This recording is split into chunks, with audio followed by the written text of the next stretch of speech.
Ang ika-6 na kabanata ng sulat ni San Pablo sa mga taga-Hebreo. Kaya tayo'y tumigil na ng pagsasalita ng mga unang simulain ng aral ni Kristo, at tayo'y mga patuloy sa kasakdalan, na huwag nating ilagay na muli ang kinasasaligan ng pagsisisi sa mga patay na gawa at ng pananampalataya sa Diyos. Ng aral na tungkol sa mga paglilinis at ng pagpapatong ng mga kamay at ng pagkabuhay na mag-uli ng mga patay at ng paghuhukom na walang hanggan. At ating gagawin ito kung ipahihintulot ng Diyos.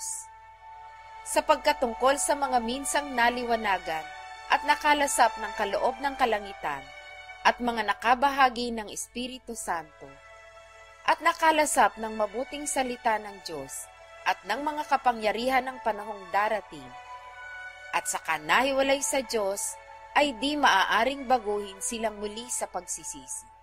Yamang kanilang ipinapakong muli sa ganang kanilang sarili, ang anak ng Diyos, at inilalagay na muli siya sa hayag na kahihiyan.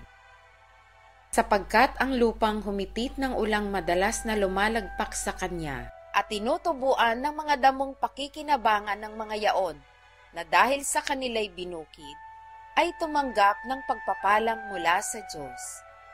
Datapwat kung namumunga ng mga tinik at dawag, ay itinatakwil at malapit sa sumpa, at ang kaniyang kahihinatnan ay ang sunugin.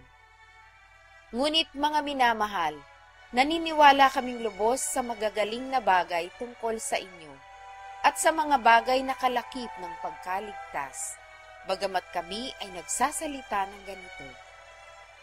Sapagkat ang Diyos ay hindi liko, upang limutin ang inyong gawa at ang pag-ibig na inyong ipinakita sa kanyang pangalan, sa inyong paglilingkod sa mga banal, at hanggang ngayon nagsisipaglingkod kayo. At ninanasa namin na ang bawat isa sa inyo ay magpakita ng gayon ding sikap sa ikalulubos ng pag-asa hanggang sa katapusan. Na huwag kayong mga tamad, kundi mga tagatulad kayo sa mga nasa pamamagitan ng pananampalataya at ng pagtitiis ay nagsisipagmana ng mga pangako. Sapagkat nang mangako ang Diyos kay Abraham, palibhas ay hindi niya maipanumpa ang anumang lalong mataas, ay ipinanumpa ang kanyang sarili. Na sinasabi, tunay sa pagpapala ay pagpapalain kita, at sa pagpaparami ay pararamihin kita.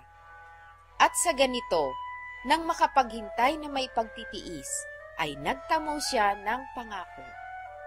Sapagkat ipinanunumpa ng mga tao ang lalong mataas, at sa bawat pagtatalo nila'y ang sumpa sa pagpapatotoo ang siyang katapusan.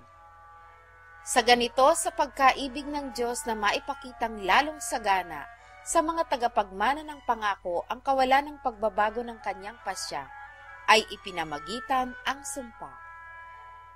Upang sa dalawang bagay na di mababago, na diya'y di maaaring ang Diyos ay magbulaan, ay mangagkaroon tayo ng isang matibay na kasiglahan. Tayong nangagsitakas na sumakanlong upang mangapit sa pag-asang nalalagay sa ating unahan. Na ating inaring tulad sa sinipete ng kaluluwa, isang pag-asa na matibay at matatag at pumapasok sa nasa loob ng tabi. Na dooy pumasok dahil sa atin si Jesus, na gaya ng pangunahin na naging dakilang saserdote magpakailanman ayon sa pagkasaserdote ni Melkisedek.